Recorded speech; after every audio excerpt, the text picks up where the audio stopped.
ध्यान करने से जो आनंद, जो खुशी मिलती है, वो टिकती क्यों नहीं? तो बहुत से लोगों को कुछ दिन ध्यान करने के बाद उन्हें कुछ नेचुरल हैप्पीनेस महसूस होती है। और ध्यान में आपको शारीरिक या मानसिक लाभ मिलना ये प्राकृतिक घटना है, क्योंकि ध्यान करते समय आप बिल्कुल शांत होते हो और शांति आपको समझ और विवेक देती है। जब आप शारीरिक और मानसिक रूप से शांत होने लगते हो तो ध्यान की उस गहरी अवस्था में आपका ब्रेन आपके लिए डोपामाइन छोड़ता है, जिससे आप खुशी या आनंद महसूस करते हो। तो यह कोई आध्यात्मिक घटना नहीं है, ये प्राकृतिक है। यह सिंपल सा साइंस है। जैसे आप किसी समुद्र को देखते हो, जब उसमें तूफान आता है तो समुद्र की लहरें जोर जोर से हवा में उठती हैं और चट्टानों से जाकर टकराती हैं। समुद्र बुरी तरह से शोर करता है।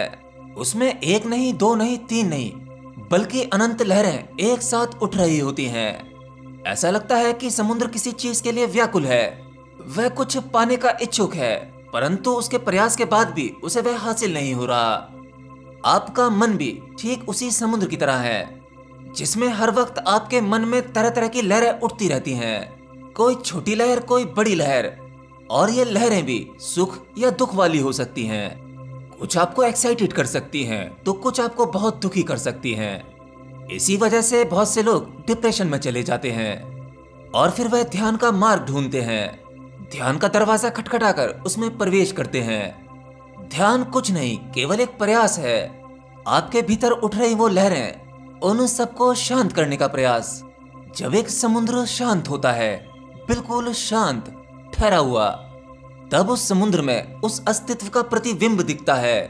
वह नीला आकाश, रात में चमकते तारे, प्रकृति का वो खूबसूरत नजारा, या कहूं वह समुद्र स्वयं शून्य बन जाता है, आकाश बन जाता है, क्योंकि उस शांत समुद्र में ईश्वर की रचना साफ दिखाई पड़ती है। ध्यान आपको इसी प्रकार से शांत कर देता है, तो फलस्वरूप आपको उसका फायदा भी होता है।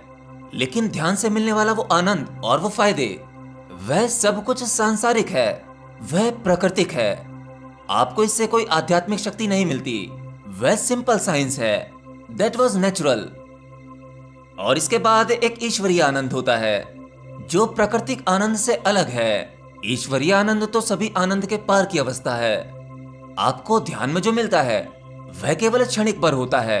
वह उतना ही होता है जितना आपने अपने आप को चार्ज किया है। मतलब ध्यान के जरिए आपने जितनी भी ऊर्जा इकट्ठी की है, आपको उतना ही आनंद मिलेगा। और जब आप ध्यान करना छोड़ दोगे तब वह फिर से चला जाएगा, आप उस अवस्था को खो दोगे। तो कुछ लोग ध्यान करते करते यह सोचने लगते हैं कि उनके भीतर परमात्मा घट रहा है, उन्हें वो खुशी, वो आनंद मिल रहा है, परमात्मा के कुछ चमत्कारिक अनुभव हो रहे हैं। अरे भाई, ध्यान में जो कुछ आपको घट रहा है वह कुछ भी नहीं है। आपके ध्यान के वह सभी अनुभव और वह आनंद केवल जब तक रहेगा जब तक आप ध्यान करते रहोगे। अगर आप 15-20 दिन के लिए ध्यान छोड़ देते हो, तब आप देखोगे आप एक नॉर्मल अवस्था में आ जाते हो। आपके अंदर के समुद्र में फिर से वही लहरें उठने लगेंगी, फिर से आप संसार के झंझटों में फंसने लगोगे। ध्यान कोई चमत्कार या जादू नहीं है कि जिसे कोई व्यक्ति या गुरु दे सकता है। ये बहुत ही सिंपल सा साइंस है।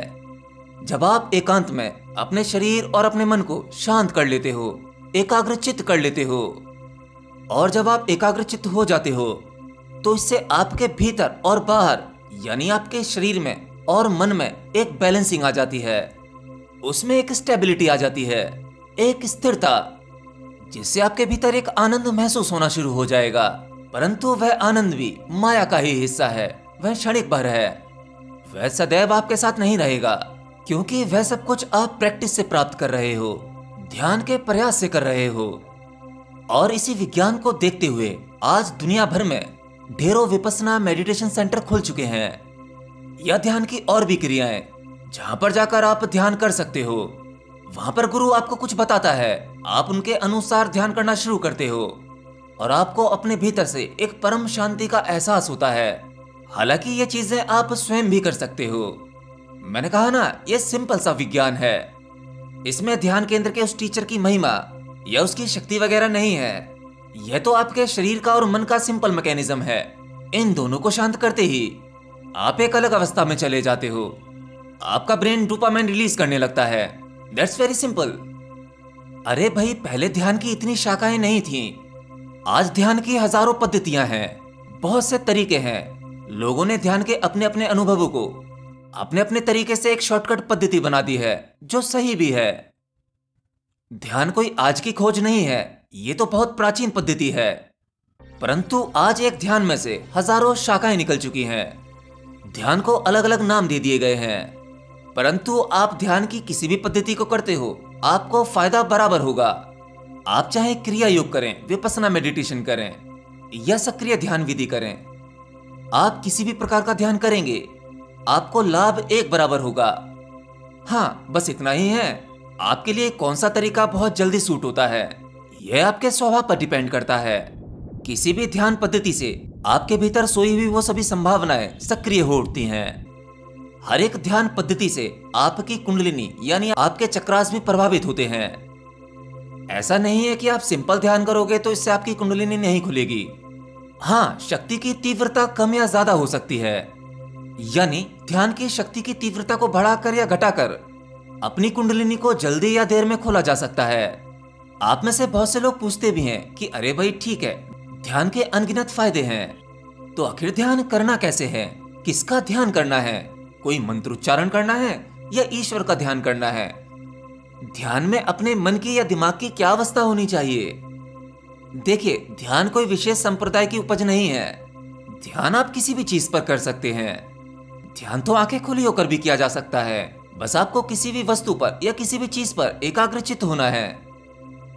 जैसे मैं आपको बताता हूं कि आप अपनी नाभि पर ध्यान दीजिए, या आप अपनी श्वासों पर ध्यान दीजिए, या आप अपने भीतर अंधकार पर ध्यान दीजिए, या आपको लगता है कि आपको मंत्र उच्चारण करना है या किसी विशेष ईश्वर पर ध्यान देना है, तो आप वहां पर भी ध्यान दे सकते हैं।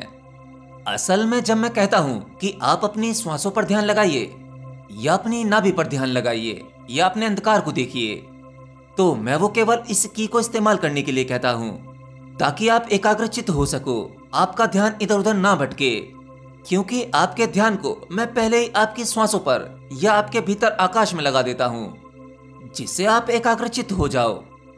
ध्यान तो आप नॉर्मली जब आप अकेले बैठे होते हो तो सिंपल सा आप अपना हाथ या अपने हाथ की उंगलियां देखते हुए उस पर भी एकाग्रचित्त हो सकते हो। किसी पौधे, पेड़, पत्ते, किसी को भी देखकर एकाग्रचित्त हुआ जा सकता है। ठीक वैसे ही जैसे आप त्राटक करते हो, त्राटक में आप किसी बिंदु पर या दीपक की फ्लेम पर या सूरज पर या चांद पर किसी भी प्रकार का त्राटक करते हो, वह केवल आपके चित्त को एकाग्र करने के लिए होता है। और मैं आपको एक सत्य और बताता हूँ, ध्यान में मिलने वाली जो भी अवस्थाएं आपको होती हैं, जो भी अनुभव होते हैं, आपको जैसा भी आनंद मिलता है, यह आपकी आध्यात्मिक अवस्था नहीं है, बल्कि यह तो वैज्ञानिक अवस्था है। इसका आध्यात्म से कोई संबंध नहीं है, क्योंकि जब ईश्वरीय आनंद मिलता है तो वह शाश्वत होता है, वह सत्य होता है। ईश्वरीय आनंद माया का हिस्सा नहीं है, वह आपको धोखा नहीं देता। ध्यान में मिलने वाला आनंद तो क्षणिक भर होता है, वह आपको धोखा दे देता है। ईश्वरीय आनंद एक बार मिल गया तो समझो मिल गया, फिर वह कहीं नहीं जाएगा। ध्यान में मिलने वाला आनंद तो जब तक आप ध्यान करोगे तब तक मिलेगा, उसके बाद वह फिर खो जाएगा। और अगर आप वापस से उस आनंद का अनुभव करना चाहते हो तो आपको फिर से ध्यान करना होगा। ध्यान तो आपको थकाने के लिए केवल एक क्रिया है, और इस क्रिया के दौरान बहुत से साधक यहीं इसी में अटक जाते हैं। वो इसके आनंद को ही परमात्मा का आनंद समझने लगते हैं, जबकि असली आनंद तो उस सर्वव्यापी में मिलता है।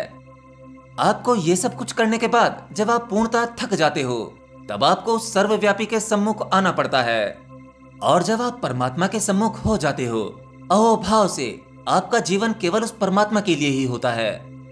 मतलब जब आप उस पर ब्रह्म से जुड़ जाते हैं, तब आपके जीवन में असली खेल शुरू होते हैं। आपके लिए चारों तरफ से परमात्मा की कृपा बरसने लगती है। बस आपको प्रकृति के भाव के साथ बहना है। आप सभी साधनाएं, सभी पाखंड छोड़कर केवल इस प्रकृति के भाव के साथ बहना सीख जाओ। सब कुछ उस परमात्मा की इच्छा मानो, तब आप कर्म बंधन, कर्मों से और अपने करने और ना करने से सबसे मुक्त हो जाते हो। जैसे मैं अभी आपसे कहता हूं कि ध्यान में आपको कुछ करना नहीं है, तब आप उस नहीं करने को करने लग जाते हो। नहीं करना भी आपके लिए क्रिया बन जाता है। और अगर आप कुछ करते हो तो उस करने में ही उलझ जाते हो।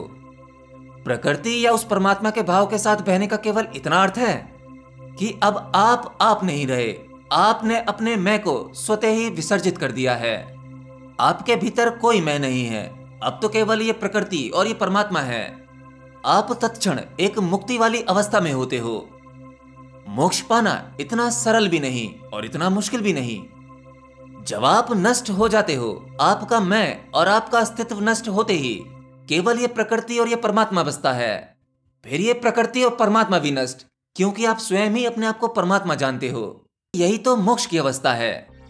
एनीवे, मैं सबसे बड़ी साधनाओं में से ये एक बड़ी साधना मानता हूँ कि जब आप स्वयं प्रकृति के भाव के साथ बहने लगें, उस परमात्मा के लिए हर वक्त अहोभाव रखें। उसकी मर्जी ही आपकी मर्जी है। किसी भी कार्य में, किसी भी चीज में रत्ती भर भी विरोध नहीं। अगर आपने इस प्रकार की साधना साध ली तो समझो आप तत्क्षण मुक्त हो। ज्ञान मिला ही हुआ है, परंतु यह इतना आसान भी नहीं है। शुरू में तो प्रयास की आवश्यकता पड़ती ही पड़ती है। अब वो चाहे आप ध्यान के मार्ग से करें या भक्ति के मार्ग से या फिर कर्म के मार्ग से, यह तो केवल प्रयास हैं। इन्हें करना भी आवश्यक है, क्योंकि इन्हें करके ही जाना जा सकता है कि ये व्यर्थ था।